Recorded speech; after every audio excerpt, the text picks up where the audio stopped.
যেটুকু বাউল পথে চলে জেনেছি, সহজিয়ার উপরে বাউল। সহজিয়া বাউলের একটা দিক, মানে যেটা নারী বা পুরুষের যুগল সাধনা করে, এটা হচ্ছে বাউলের একটা দিক। মহাপ্রভু চৈতন্যদেব এটাকে স্বীকার করে নিয়েছিলেন। হ্যাঁ, কৃষ্ণ ভজনা এতে হতে পারে, কিন্তু বাউল আরো উঠে। তাই রামানন্দকে বলেছিল, রামানন্দ কানটা প্রেম কৃষ্ণ ভজনের, বলছে হ্যাঁ এও হয়, কিন্তু আরো কহ আগে। সেই প্রেমটা কেমন? সেই প্রেম কেমন আপনারা জানবেন, আপনাদের কাছে তুলে ধরাই ভালো।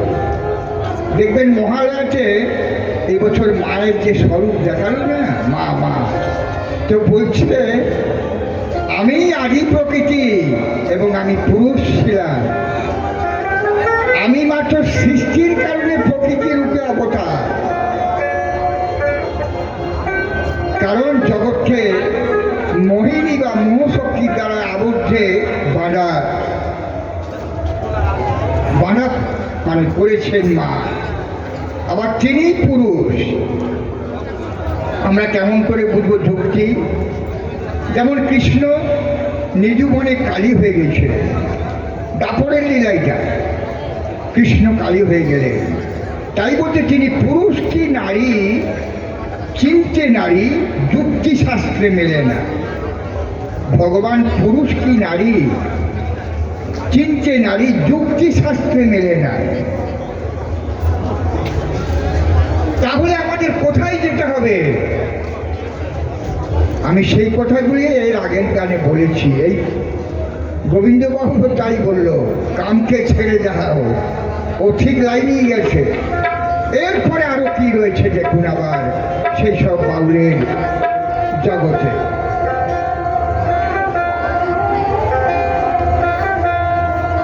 এই নারী পুরুষের যে যুগল সাধনার মধ্যে সহজিয়া ভজন বলে, কিন্তু আর একটা সহজিয়া ভজন আছে।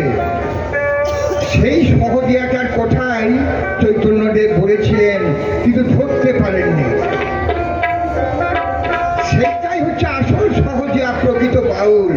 সেটা বহু ঊর্ধ্বলোকে, ঊর্ধ্বলোক। নারী পুরুষের উভয়েরই এই সাধনা করলে সেই মার্গে যেতে পারে। চৈতন্যদেবের সেই কথাটা তাৎপর্য বুঝতে পারেনি।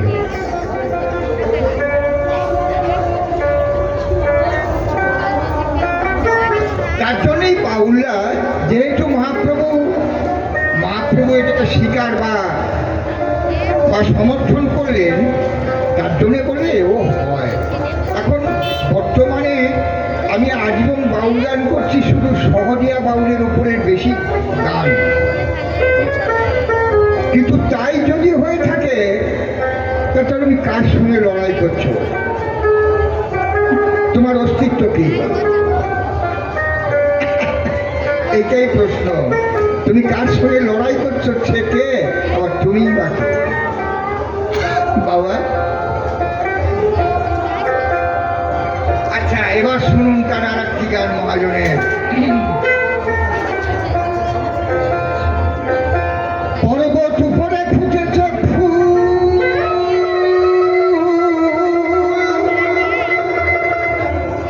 কোন সাগরে আছে তার মূল,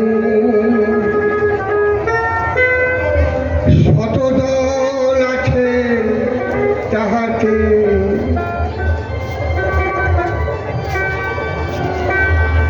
আমাদের গুরুদেবের খ্যাপাবার একটা ছবি আছে, দেখবেন, শতচক্রতে। উনি শতদলের সাধনা করেছিলেন, একমাত্র খ্যাপা মন ঠাকুর যা দেখিয়ে দিয়েছিলেন শতচক্র ভেদ। পর্বত উপরে ফুটেছে ফুল,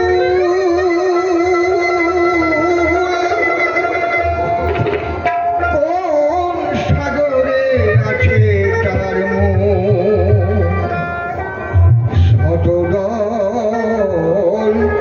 আছে তাহাতে।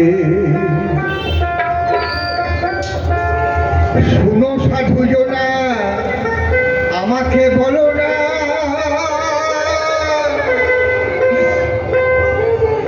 কে বা হাল ধরে তাহাকে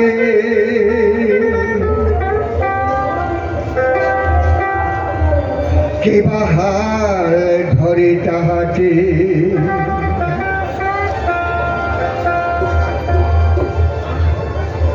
শুনো সাধু জনা আমাকে বলো না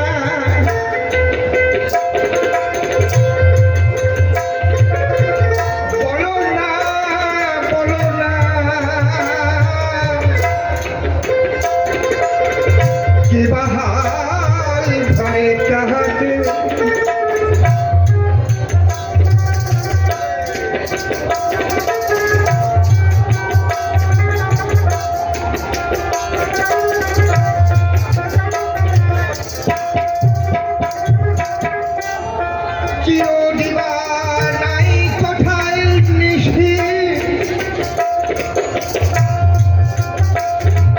ভগবানের জগতে অন্ধকার হয় না। যেখানে গুরু বিরাজ করে দেহের মধ্যে সেখানে অন্ধকার নেই।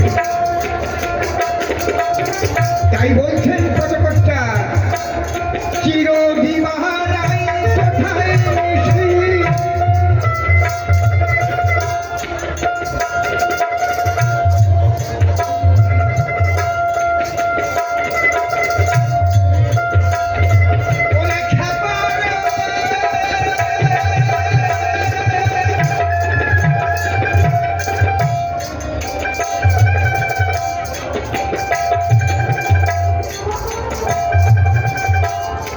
চন্দ্র সূর্যের তাহাতে বসতি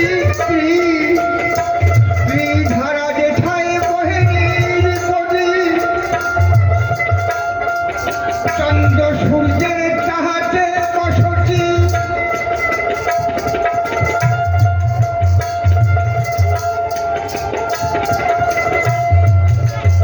ওরে খ্যাপা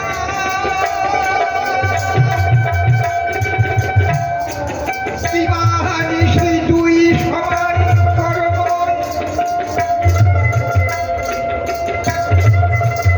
দাস রামেশ্বর গায় প্রেমেতে ইনি একজন পুরিয়ার মহাজন ঝাড়খণ্ড পুরিয়ার মহাজন বাবা রামেশ্বর ইনি একজন মহাজন বাবা বাবা চিনতেন দাস রামেশ্বর গায় প্রেমেতে প্রেমেতে কে বা হাল করে তাহাকে শুনো সাধু জনা বিচারি দেখো না আমাকে বলো না কে বা হাল ধরে তাহাকে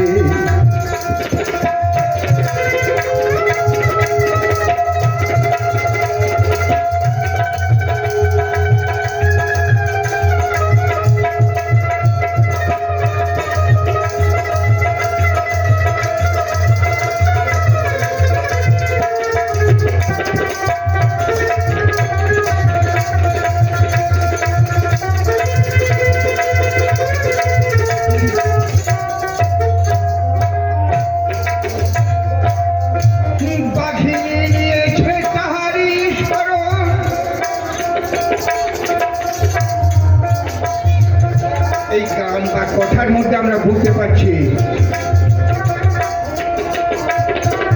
আরেকটা সহজিয়া ঊর্ধ্ব লোকে রয়েছে, সেইটাই প্রকৃত সহজিয়া। এর আগের গানে হাওড় বসার পরে অনেক তাই বলেছি, এই মহাজন তাই বলছেন।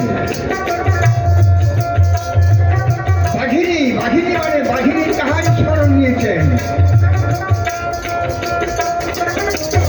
বাঘিনী নিয়েছে কাহানি স্মরণ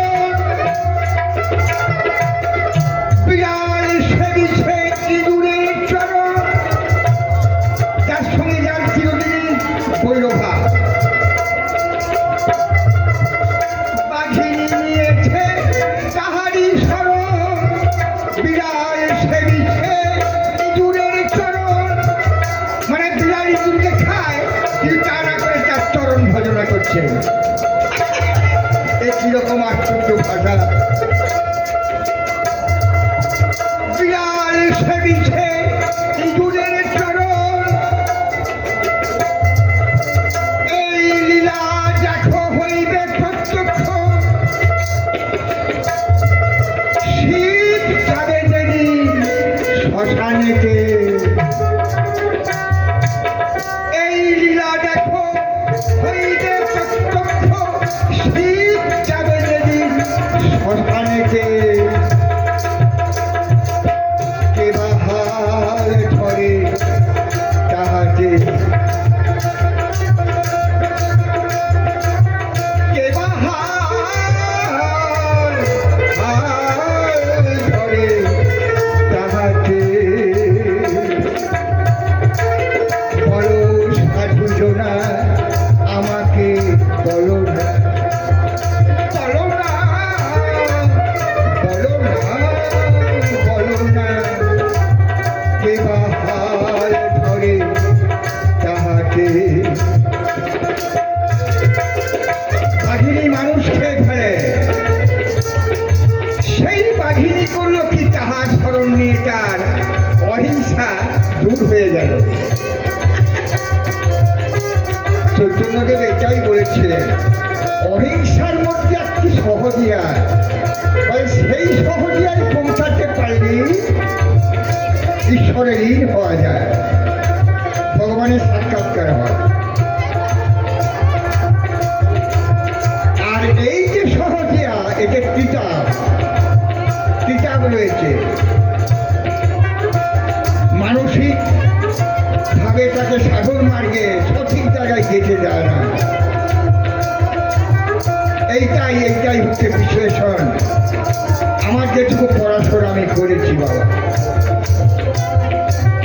তাই বলছে পর্বত উপরে ফুটেছে ফুল,